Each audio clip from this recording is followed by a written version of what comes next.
President Jacob Zuma says the 2017 summit of the Indian Ocean Rim Association leaders, which has just ended in Indonesia, was a milestone in the promotion of maritime safety and security. Over 20 leaders from countries met in the capital, Jakarta, to find ways of using vast Indian Ocean waters for sustainable growth and development.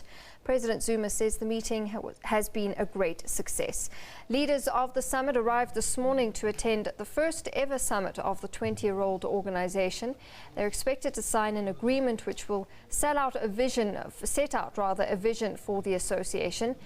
They have identified areas which will be a priority. These include blue economy, women empowerment, and the promotion of democracy and good governance. Above this, they've agreed on a plan of action which will follow through that agreement.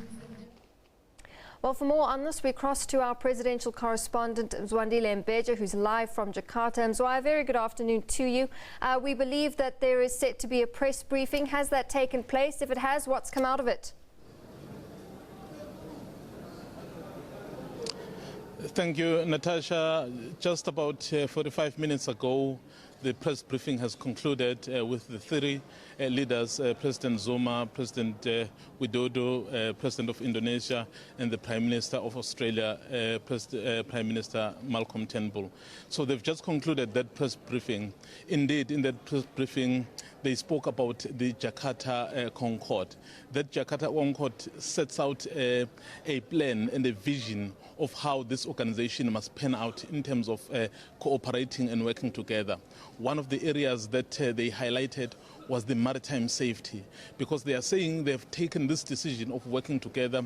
They must then be able to do that in a secure environment.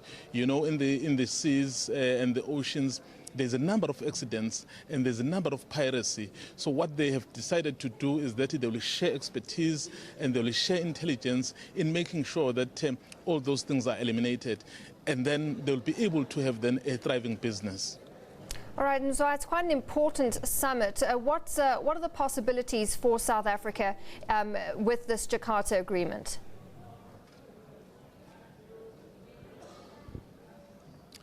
Natasha, you'd recall that South Africa will assume the next chair of the summit from October and November this year.